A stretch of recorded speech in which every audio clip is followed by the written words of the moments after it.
Selamat datang kembali. Hari ini kita akan membahas sesuatu yang kita semua hadapi, suka atau tidak suka. Ujian hidup. Mulai dari tekanan kerja, godaan-godaan kecil, sampai cobaan yang benar-benar menguji mental dan spiritual kita.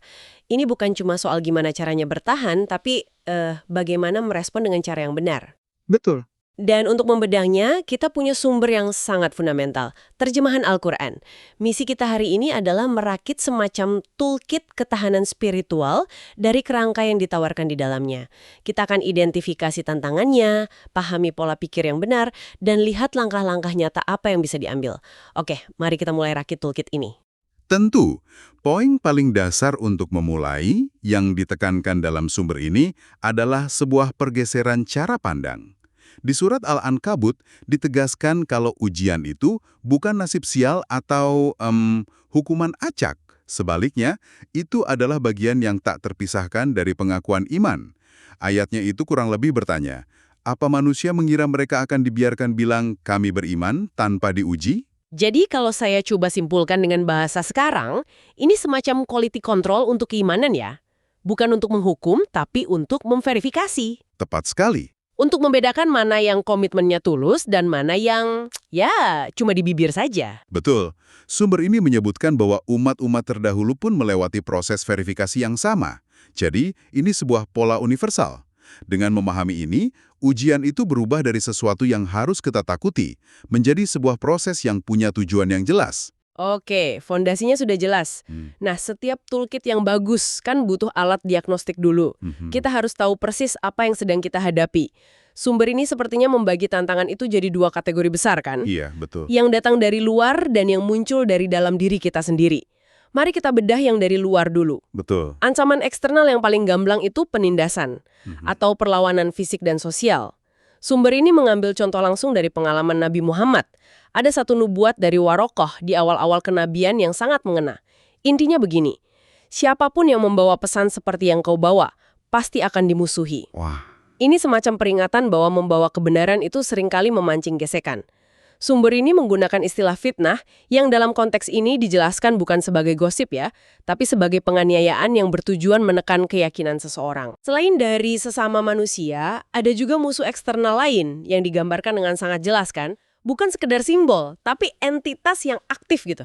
Benar. Setan atau iblis. Sumber ini melukiskannya bukan sebagai konsep abstrak, tapi sebagai pelaku. Perang psikologis gitu ya. Tepat, sebagai pelaku perang psikologis. Di surat Al-A'raf, iblis pada dasarnya bersumpah akan menyerang manusia dari segala penjuru. Depan, belakang, kanan, dan kiri. Tujuannya cuma satu, membuat manusia tidak bersyukur dan keluar dari jalurnya. Ini memberikan gambaran adanya tekanan konstan yang tak terlihat dan dirancang untuk membuat kita lengah. Oke, penindasan dan godaan dari luar itu cukup jelas. Tapi ada satu poin dalam sumber ini yang menurut saya benar-benar mengejutkan. Bahkan hal-hal baik dalam hidup kita pun bisa jadi ujian. Nah, ini wawasan yang sangat krusial. Surat Al-Anfal secara eksplisit mengatakan, ketahuilah, hartamu dan anak-anakmu itu hanyalah sebagai cobaan. Tunggu dulu. Ini kedengarannya agak keras ya, maksudnya anak-anak sebagai cobaan itu gimana? Apa mereka dilihat sebagai beban? Pertanyaan bagus sekali. Konteksnya bukan beban, sama sekali bukan. Ujian di sini adalah ujian prioritas dan rasa syukur. Harta, keluarga, kesuksesan. Semua hal yang kita dambakan ini kan bisa dengan mudah membuat kita lupa pada sumbernya.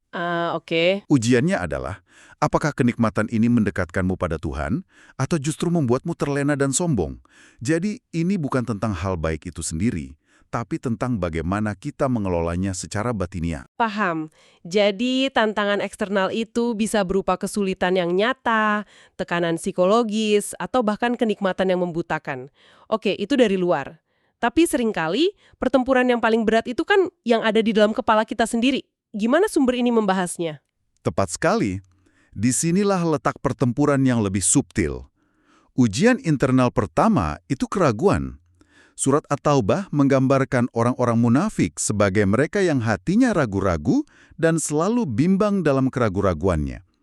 Ini adalah kondisi mental di mana seseorang tidak pernah bisa mengambil sikap yang teguh. Selalu ada bisikan keraguan yang melemahkan dari dalam. Dan selain keraguan, ada juga musuh internal yang sangat kuat, ego kita sendiri, kesombongan dan hawa nafsu. Benar sekali. Seringkali penolakan terhadap kebenaran itu bukan karena kurangnya bukti, tapi karena ego yang terluka. Sumber ini mencontohkan kaum yang menentang perintah Tuhan karena mereka bersikap sombong. Di sisi lain, ada juga yang lebih parah, menjadikan keinginan pribadinya sebagai Tuhan. Maksudnya? Surat Al-Furqan melontarkan pertanyaan retoris yang tajam. Pernahkah kamu melihat orang yang menjadikan hawa nafsunya sebagai Tuhannya? Ini adalah kondisi di mana kompas moral seseorang bukan lagi petunjuk ilahi, tapi apapun yang memuaskan nafsunya saat itu. Jadi ada keraguan, ada ego. Lalu bagaimana dengan godaan untuk menyerah saja? Perasaan putus asa saat semuanya terasa terlalu berat. Nah, sumber ini menyediakan semacam rem darurat atau pelindung sirkuit mental untuk melawan keputusasaan. Salah satu subjudul untuk surat Az-Zumar dalam sumber ini bahkan ditulis dengan huruf kapital semua.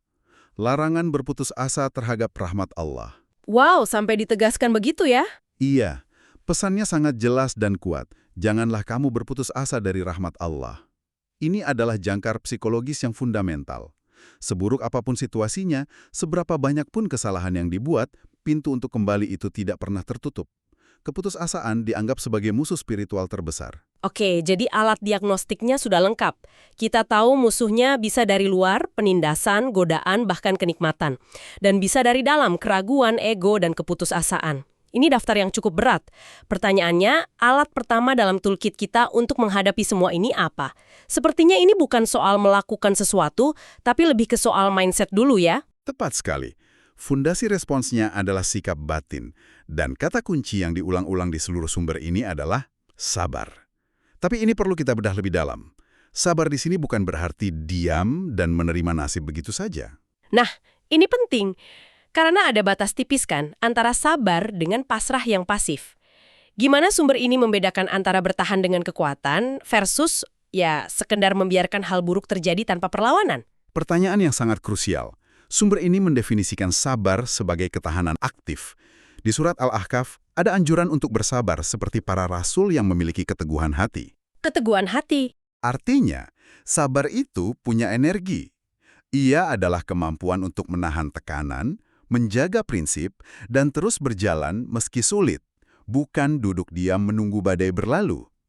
Surat Al-Anfal juga menegaskan, sesungguhnya Allah berserta orang-orang yang sabar, yang menyiratkan adanya dukungan ilahi bagi mereka yang aktif bertahan, bukan yang pasif menyerah. Oke, jadi sabar itu ketahanan aktif. Lalu ada satu lagi konsep sikap batin yang sangat terkait erat, tawakal. Ini juga sering disalahpahami sebagai pasrah saja. Betul. Kalau boleh saya pakai analogi ya, Silakan. tawakal itu seperti seorang pemain trapez. Dia harus melakukan bagiannya dengan sempurna, latihan berjam-jam, menjaga kondisi fisik, mengatur waktu lompatan dengan presisi. Dia melakukan semua yang ada dalam kendalinya dengan usaha maksimal. Oke. Tapi pada saat dia melompat, ada satu momen di mana dia harus percaya sepenuhnya bahwa rekannya di seberang sana akan menangkapnya. Analogi yang bagus sekali. Jadi, tawakal adalah melakukan 100% usaha kita, lalu menyerahkan hasil akhirnya yang di luar kendali kita kepada Tuhan dengan kepercayaan penuh. Bukan cuma duduk diam berharap ditangkap tanpa melompat. Persis. Itu adalah kombinasi antara usaha maksimal dan kepercayaan total. Surat Ali Imran merangkumnya dengan indah. Jika Allah menolong kamu, tak ada yang dapat mengalahkanmu. Karena itu, hendaklah hanya kepada Allah orang mukmin bertawakal. Ini adalah mindset yang membebaskan kita dari kecemasan akan hasil selama kita sudah melakukan bagian kita. Oke, mindset tools-nya sudah kita pegang, sabar sebagai ketahanan aktif, dan tawakal sebagai kombinasi usaha dan kepercayaan. Sekarang, action plan-nya apa? Bagaimana kita menerjemahkan sikap batin ini menjadi tindakan nyata di lapangan? Sumber ini menawarkan beberapa tindakan yang sangat konkret. Yang pertama dan paling fundamental adalah sholat. Ini digambarkan sebagai benteng dan jangkar spiritual. Surat Al-Ankabut menyatakan bahwa sholat itu mencegah dari perbuatan keji dan mungkar. Di tengah badai ujian, sholat adalah momen untuk mengisi ulang daya, mengatur ulang kompas, dan terhubung kembali dengan sumber kekuatan yang lebih besar. Lalu ada konsep jihad yang sering sekali disalahpahami. Kalau dalam konteks toolkit ini, jihad itu lebih ke perjuangan personal kan? Mungkin seperti jihad untuk bangun pagi dan olahraga. Atau jihad menahan diri untuk tidak membalas komentar negatif di media sosial. Tepat. Anda menangkap esensinya. Kata jihad secara harfiah berarti berjuang atau bersungguh-sungguh. Surat Al-Ankabut memberikan perspektif yang mengubah segalanya. Dan barang siapa berjihad, maka sesungguhnya jihadnya itu untuk dirinya sendiri. Untuk dirinya sendiri? Artinya, perjuangan melawan hawa nafsu, melawan kemalasan, melawan rasa takut, itu semua adalah investasi untuk pengembangan diri kita sendiri. Tuhan tidak butuh perjuangan kita, kitalah yang butuh perjuangan itu untuk tumbuh lebih kuat. Oke. Jadi ada syalat sebagai jangkar dan perjuangan diri sebagai mesin pertumbuhan. Tapi bagaimana jika situasinya sudah benar-benar tidak tertahankan secara fisik? Misalnya penindasan yang mengancam nyawa. Apa opsinya hanya bertahan sampai mati? Tidak. Sumber ini sangat pragmatis. Ada strategi yang disebut hijrah atau migrasi.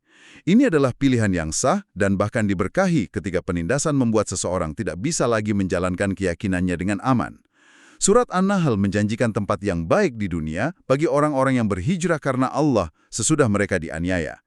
Ini menunjukkan bahwa menyelamatkan iman dan nyawa dengan cara berpindah tempat adalah sebuah tindakan yang diakui dan didukung. Dan terakhir sepertinya ada satu tindakan kolektif yang sangat ditekankan, terutama saat menghadapi tekanan dari luar. Benar. Dan ini mungkin yang paling sering dilupakan, menjaga persatuan. Ada peringatan yang sangat keras di surat Al-Anfal. Di ayat yang sama, yang menganjurkan kesabaran, peringatannya adalah, dan janganlah kamu berbantah-bantahan yang menyebabkan kamu menjadi gentar dan hilang kekuatanmu. Wah, itu langsung ke intinya ya. Sangat. Pesannya jelas. Perdebatan internal dan perpecahan adalah cara tercepat untuk kalah, bahkan sebelum musuh menyerang. Persatuan adalah pengganda kekuatan. Jadi, kalau kita rangkum, kita sudah merakit sebuah toolkit yang cukup lengkap ya. Pertama, ada alat diagnostik untuk mengidentifikasi tantangan, baik dari luar seperti penindasan dan godaan, maupun dari dalam seperti keraguan dan ego. Betul. Kedua, ada mindset tools sebagai fondasi, yaitu sabar yang aktif dan tawakal yang mempercayakan hasil. Benar. Dan ketiga, ada action plan yang konkret. Sholat sebagai jangkar harian, perjuangan diri untuk terus bertumbuh, hijrah sebagai strategi darurat, dan menjaga persatuan sebagai pengganda kekuatan. Ini bukan cuma kumpulan nasihat, tapi sebuah sistem terintegrasi untuk membangun ketangguhan dalam menghadapi apapun yang dilemparkan kehidupan kepada kita. Yang menarik, kalau kita lihat gambaran besarnya adalah, ada satu pola yang terus berulang dalam sumber ini. Hasil akhir dari sebuah ujian itu bukan ditentukan oleh seberapa berat ujiannya, tapi oleh bagaimana cara kita meresponsnya. Jadi kuncinya di respons kita. Tepat. Mereka yang merespon dengan kesabaran, kepercayaan, dan persatuan, seperti para nabi, pada akhirnya dijanjikan pertolongan dan kemenangan. Sebaliknya, mereka yang merespon dengan kesombongan, perpecahan, dan keputusasaan, akhirnya akan merugi. Ini membawa kita pada satu pertanyaan penutup yang bisa Anda renungkan. Dalam setiap tantangan yang Anda hadapi sekarang, besar atau kecil, entah itu deadline pekerjaan, konflik dengan orang lain, atau pergulatan batin Anda sendiri. Apakah respon Anda saat ini sedang membangun diri Anda menjadi lebih kuat atau justru sedang mengerus kekuatan spiritual Anda?